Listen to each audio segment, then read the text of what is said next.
Hello student, पिछली class में हम लोगों ने अध्यारोपण का सिद्धांत पढ़ा था और उससे पहली वाली क्लास में हम लोगों ने वैद्युत बल रेखाओं के बारे में पढ़ा था। वैद्युत बल रेखाएं का जो टॉपिक है वो यहाँ पे आपको दिख रहा होगा। यहाँ पे देखिए आपको 4 टाइप का बताया गया था, ये भी बताया गया था, ये बताया गया था। निगेटिव है, देखो चार्ज क्या है, 0 से कम है। 0 से कम क्या होती है, निगेटिव ही जाती है।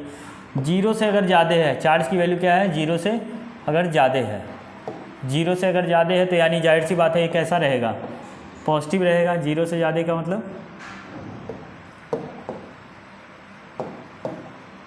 0 से ज़्यादा का मतलब होता है ये पॉजिटिव होगा। कैसा होगा, पॉजिटिव होगा। ये क्या होगा, निगेटिव होगा। यहाँ पे देखिए 2 आवेश समान है तो ये इस तरह से जा रही है, अगर एक पॉजिटिव और एक निगेटिव है तो इस तरह से जा रही है। और वो जो क्वेश्चन आपको बताया गया था, लूप, बंद लूप नहीं बनाती हैं ये एक दूसरे को नहीं, क्योंकि एक ही दिशा नहीं 2 दिशाओं को प्रदर्शित करने लगती है एक ही पॉइंट पे। तो एक ही पॉइंट पे आप एक ही दिशा को प्रदर्शित कर सकते हैं। आज का इस वीडियो का जो टॉपिक है वो है वैद्युत फ्लक्स। ये क्या है, वैद्युत फ्लक्स। वैद्युत फ्लक्स होता क्या चीज़ है, पहले तो ये जानना है हमको। लेकिन उससे पहले एक चीज़ हम इसके बारे में जान लें, थोड़ा सा उसका बेसिक है। बेसिक ये होता है, मान लीजिए हम लोगों ने एक फिजिक्स में एक टॉपिक फिजिक्स में एक 11th क्लास में एक टॉपिक आया होगा, frame of reference. Frame of reference, frame of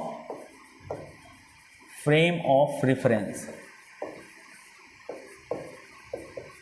frame of reference क्या चीज़ होती है? फ्रेम ऑफ रेफरेंस होती है कि आप किसी एक पार्टिकल को यदि x, y और z कोऑर्डिनेट के रूप में या निर्देशांक के रूप में अगर आप निरूपित कर देते हैं, ठीक है, कोई अगर x पे जा रहा है तो x पे जाएगा, y पे जाएगा y पे, या फिर z एक्सिस पे जा रहा है, या अगर किसी प्लेन पे जा रहा है तो वो x y प्लेन पे जाएगा, इस वाले प्लेन पे। यहाँ जा रहा होगा तो जेड एक्स प्लेन पे जा रहा होगा। अगर ये वाला प्लेन है तो ये प्लेन किससे मिल करके बना है, वाई जेड से मिल करके बना है। तो या तो वो एक्सिस पे मूव कर रहा होगा, अगर वो एक्सिस पे मूव कर रहा है तो वो सारी चीज़ें 0 हो जाती हैं। अगर वो प्लेन पे मूव कर रहा होगा तो 2 प्लेन में परिवर्तन आएगा। अगर इसके लिए इक्वेशन लिखी जाएगी तो ये हो जाएगी, मान लो 3x प्लस, अगर इसके बारे में हो जाए 3x प्लस 4y, इसका मतलब है 3 आप यहाँ चले गए हैं 3 पे और यहाँ पे क्या हो जाएगा 4 पे। तब इन दोनों को जो मिलाएंगे तो आपका पॉइंट कहाँ आएगा, यहाँ पे, ठीक है। तो यानी अगर कोई ऐसा चलता है तो x और y में परिवर्तन होता है। लेकिन अगर कहीं कोई एक्सिस पे ही चल रहा है, सिर्फ एक्सिस पे चल रहा है, तो यानी सारा परिवर्तन सिर्फ किस में आएगा, x में। इस पे चल रहा है तो y में परिवर्तन, z पे चल रहा है तो z में परिवर्तन। ये आपको क्यों बताया जा रहा है, इसका कारण है। कारण क्या है, जब आप फ्लक्स पढ़ने जाएंगे तो फ्लक्स में आपको इसकी ज़रूरत पड़ने वाली है, ठीक है। तो इसको ज़रा फिर से एक बार देखेंगे। हमारे पास फ्रेम ऑफ रेफरेंस, जिसे आप कहते हैं निर्देशांक, ठीक। निर्देशांक मतलब होता है, निर्देशित करता है कि कितने कौन कौन से एक्सिस पे चीज़ें मूव हो रही हैं। जैसे हम लोग क्योंकि एक प्लेन पे चलते हैं, ठीक है, जैसे हम इस फर्श पे चल रहे हैं तो इस फर्श की एक लंबाई होगी और एक क्या होगी, चौड़ाई होगी, ठीक है। एक लंबाई होती है और एक चौड़ाई होती है। क्योंकि हम लोग सिर्फ किस में चल रहे हैं, लंबाई, हम लोग चल रहे हैं लंबाई और चौड़ाई में, ठीक, लंबाई और चौड़ाई में, ठीक है, लेंथ इनटू ब्रेथ में। तो हम लोग हमेशा कहाँ पे चल रहे होते हैं, एक एरिया कवर कर रहे होते हैं, ठीक। और एरिया क्या होती है, क्योंकि एक डायमेंशन ये कहा जाता है और एक डायमेंशन ये कहा जाता है। तो हम लोग किस डायमेंशन में चलते हैं, हम लोग 2 डायमेंशन में चलते हैं। लेकिन ऐसा नहीं है कि हम सिर्फ 2 ही डायमेंशन में चलते हैं। कभी कभी हम क्या होते हैं, एक लाइन फॉर्म में चलते हैं, ठीक है। हम एक ही डायमेंशन को करें, अगर लंबाई में चलते चले जाएं, कहाँ पे चलते चले जाएं, सिर्फ एक ऐसे सीधी रेखा में चलते चले जाएं, ठीक है। तो सीधी रेखा में अगर आप चलते चले जाते हैं तो इसका मतलब है कि आप यहाँ चल रहे होंगे, एक लाइन पर चल रहे होंगे। अगर आप एक लाइन पे चल रहे होंगे तो आप लंबाई को चूज कर रहे होंगे। यहाँ पे आपका डायमेंशन क्या हो जाएगा, 1 डायमेंशन। क्या हो जाएगा, 1 डायमेंशन। यहाँ पे कितना हो जाएगा, 2 डायमेंशन, और उसके बाद लंबाई गुणे चौड़ाई गुणे ऊंचाई। ठीक, अगर मान लो कोई चिड़िया है, ठीक है, या एरोप्लेन है, वो अगर उड़ता है तो वो लंबाई को भी कवर करेगा, चौड़ाई को भी कवर करेगा और ऊंचाई में भी रहेगा। यानी वो कितने डायमेंशन चूज कर रहा है, 1, 2 और 3। यानी ये कितने डायमेंशन में यूज कर रहा होगा, 3 डायमेंशन में। यानी 3 डायमेंशन के लिए हम लोग जो बात करेंगे वो उसका क्या निकालेंगे, वॉल्यूम। क्या निकालेंगे, वॉल्यूम या आयतन। इसको हिंदी में कहते हैं आयतन। एरिया मतलब क्षेत्रफल, और लाइन मतलब होता है सीधी रेखा, रेखा। ठीक है, इसको किस में चलेगी, ये रेखा में। मतलब अगर कोई चीज़ एक सीधी रेखा में जा रहा है तो वो सिर्फ कितने डायमेंशन का होगा, 1 डायमेंशन का। अगर वो लंबाई और चौड़ाई दोनों में परिवर्तन दिखा रहा है तो ये हो जाएगा 2D का। अगर वो लंबाई, चौड़ाई और ऊंचाई में तीनों में दिखा रहा है तो वो क्या हो जाएगा, 3D का। हमें ये चीज़ें जान के हमको मेन फोकस करना है इन चीज़ों पर। इस पे क्या फोकस करना है तो ज़रा देखें, हमें यहाँ पे फोकस करना है। देखिए हमें कहाँ पे फोकस करना है, इस चीज़ पे। यहाँ पे ये है, फिर ये है। यानी अगर 1 डायमेंशन की चीज़ें हैं तो क्या यूज होगी, रेखा। अगर 2 डायमेंशन है यानी क्षेत्र, और अगर 3 डायमेंशन है, 3 डायमेंशन, तो ये किसके लिए हो जाएगा, आयतन के। ये क्यों बोला जा रहा है उसके लिए आप थोड़ा सा यहाँ पे समझिएगा। मान लेते हैं हम कई ढेर सारे आवेशों को लेते हैं, और हम कई ढेर सारे आवेशों को एक लाइन में अरेंज कर देते हैं। अगर हम कई ढेर सारे आवेशों को क्या कर दें, लाइन में अरेंज कर दें। अभी रुकते हैं, इसके बारे में थोड़ा सा और पढ़ते हैं। तो अगर हमें घनत्व निकालना रहे कहीं, क्या निकालना रहे, घनत्व। घनत्व बराबर होता है, किस चीज़ का घनत्व निकाल रहे हैं, उसका क्या होगा, मास। उसका क्या होगा, मास अपॉन, कहाँ पे निकाल रहे हैं, वो होता है वॉल्यूम। वॉल्यूम इसलिए यूज़ किया जाता है क्योंकि वॉल्यूम यूज़ करने से आप सबसे बड़ा डायमेंशन, सबसे ज़्यादा डायमेंशन कौन यूज़ कर रहा है, वॉल्यूम। यानी 3D को यूज़ कर रहा है। तो 3D को वॉल्यूम अगर यूज़ कर रहा है तो इसका मतलब है कि हम हमेशा बड़ा सिस्टम लेंगे जिसमें तीनों चीज़ें आ जाएं, वो है वॉल्यूम। अब यहाँ पे दो बात समझिएगा, जिस तरह से घनत्व निकाला जाता है वैसे ही हम अगर किसी और चीज़ का घनत्व निकालें तो घनत्व के लिए हमारे पास क्या होना चाहिए, उसका द्रव्यमान, जिसे आप कहते हैं मास, और ये आयतन कहा जाता है जिसे आप कहते हैं वॉल्यूम।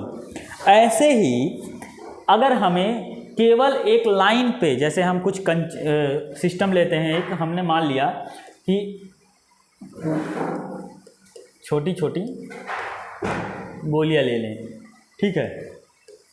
इसको अगर यहाँ पे देखें तो ये सिस्टम किस में है, ये सिस्टम एक रेखा के फॉर्म में है। यानी इसके लिए हमारा डायमेंशन क्या होगा, 1 डायमेंशन। उसके लिए डायमेंशन क्या होगा, 1 डायमेंशन। लेकिन अगर हम देखें तो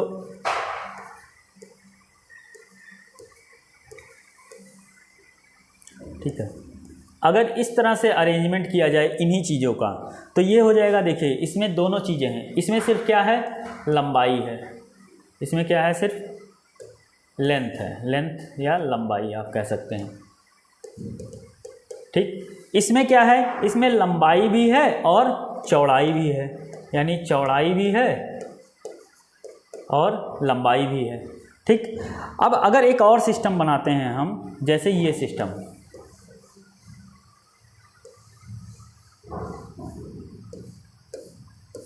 तो इसमें देखिएगा, यहाँ पे ध्यान दीजिएगा, इस सिस्टम को लेकर के हम दिखा रहे हैं।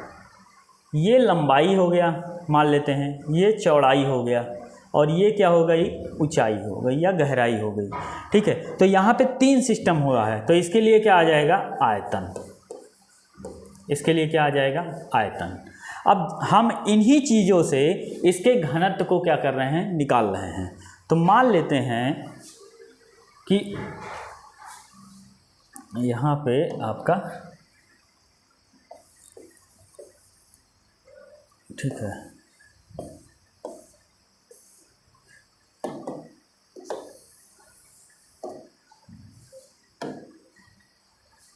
डिलीट कर दें।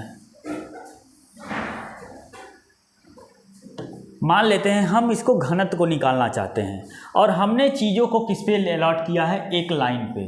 तो मान लीजिए आवेश जो हैं, जो भी आवेश आप वितरित कर रहे हैं, आवेश को क्या कीजिए, आवेशों को क्या कीजिए, वितरित कीजिए, वितरण कीजिए।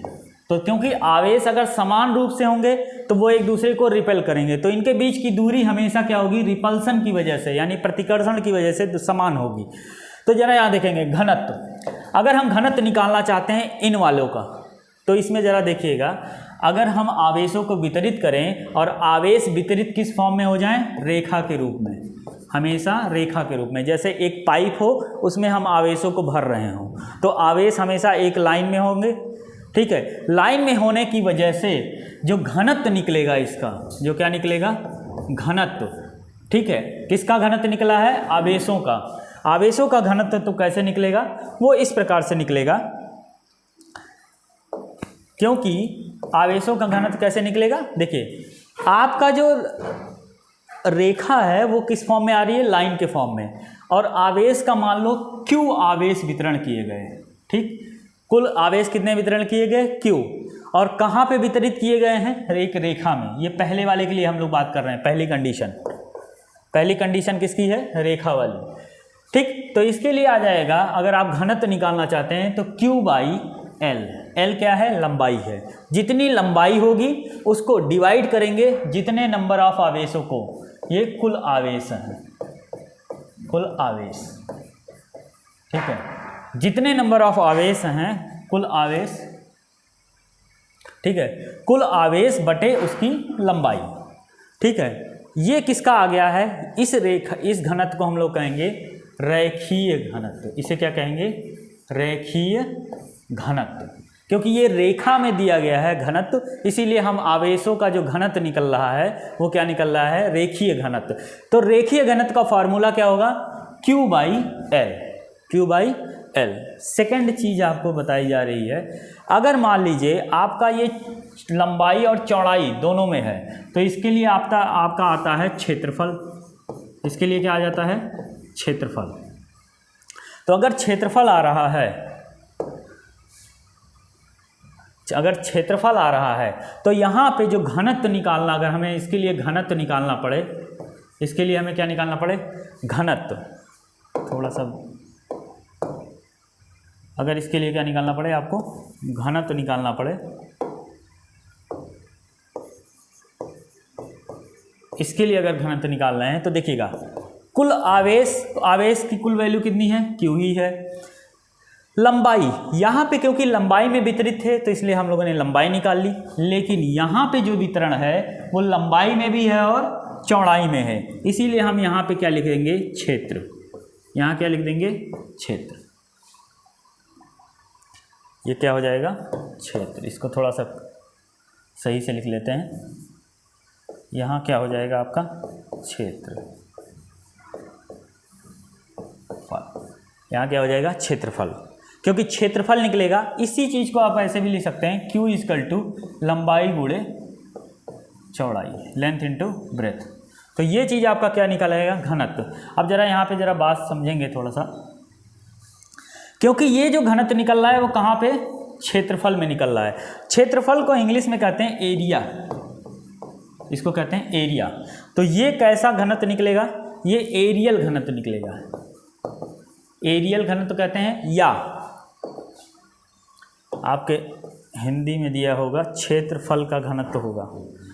ठीक है, ये क्या होगा, क्षेत्रीय, इसको क्या कहेंगे, क्षेत्रीय घनत्व, इसे कहेंगे क्षेत्रीय घनत्व।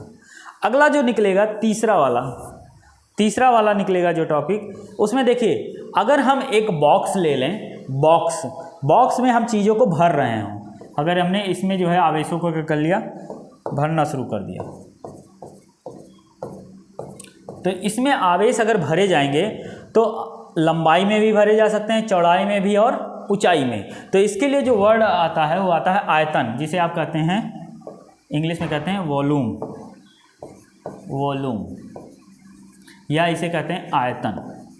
ठीक है, क्योंकि यहाँ पे आवेश जो भरे गए हैं उनका आयतन में भरे गए हैं। ठीक है, क्योंकि लंबाई गुणे चौड़ाई गुणे ऊंचाई तीनों चीज़ों को यूज़ किया है। इसीलिए अगर आप इसका घनत्व निकालेंगे, अगर इसका क्या निकालेंगे, घनत्व, अगर इसका घनत्व निकालेंगे तो ये घनत्व जो है आपका निकल के आएगा कुल आवेश बटे, क्योंकि यहाँ पे वितरण कहाँ पे हुआ है, आयतन में, इसीलिए यहाँ पे हम लोग लिख देंगे आयतन। ठीक है, इसी को कहते हैं आयतनीय।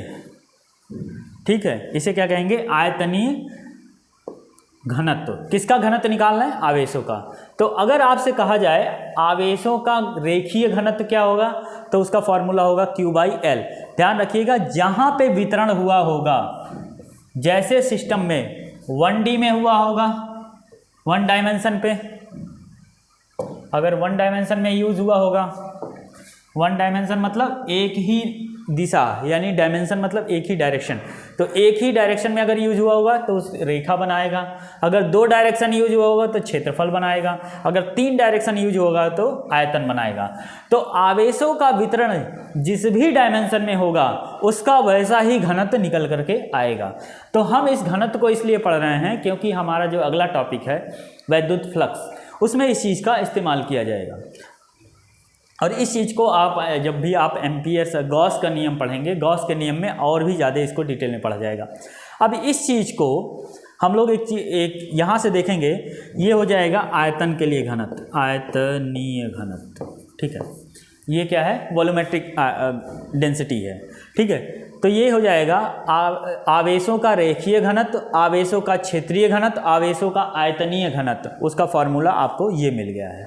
ठीक है, इसके बारे में थोड़ा सा और पढ़ लेते हैं। इसका यूनिट क्या निकलेगी, इसकी मात्रक क्या होंगे, तो आवेश का मात्रक होगा कूलॉम, और अगर ये लंबाई है तो कूलॉम पर मीटर।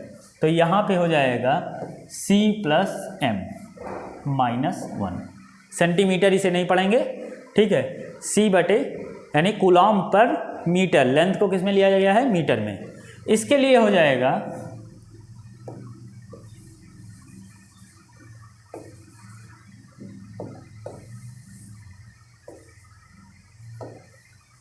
ठीक है, इसके लिए हो जाएगा, इस क्षेत्रफल के लिए जो आएगा निकल करके वो आ जाएगा कूलॉम पर मीटर स्क्वायर, यानी यहाँ पे हो जाएगा Cm-2। ठीक, इसके लिए आ जाएगा कूलॉम पर, आयतन के लिए क्या हो जाएगा, मीटर क्यूब, और ये हो जाएगा Cm-3। तो ये इसका क्या आएगा, मात्रक आ जाएगा। अब इस चीज़ को एक वर्ड से निरूपित करते हैं, ये आपकी बुक में यहाँ पे दिया गया है, जरा हम आपको बुक से दिखा दें कहाँ पे है। यहाँ पे आपको दिया गया है इसके बारे में, ये है, ये सरफेस में बताया गया है। आपका पृष्ठ अगर कैसा है, के बारे में कहाँ बताया गया है, यहाँ पे आपको मिलने वाला है ये चीज़, क्षेत्रफल, सतत आवेश वितरण। ये जो टॉपिक है जो आप पढ़ रहे हैं, सतत आवेश वितरण, कैसे आवेशों का क्या किया गया है, वितरण किया गया है, इस टॉपिक को आप पढ़ रहे थे अभी। ठीक है, इसमें देखिए जो आवेश है, अगर सरफेस है, देखिए यहाँ पे देखिए क्षेत्रफल, पृष्ठीय आवेश, इसे क्या कहते हैं,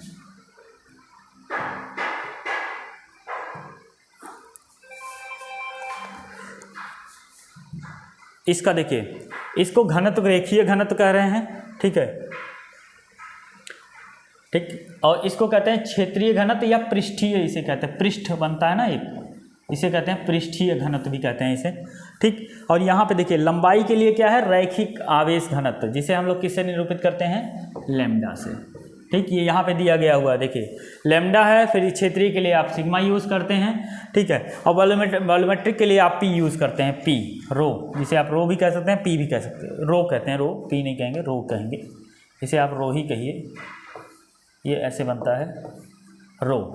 तो रो, सिग्मा और लैम्डा, तो इसको ये चीज़ यहाँ पे दी गई है, ये लंबाई, ये लेंथ है, क्योंकि आपने देखा है आवेश, टोटल आवेश बटे लंबाई, टोटल आवेश बटे आयतन, टोटल आवेश बटे आयतन,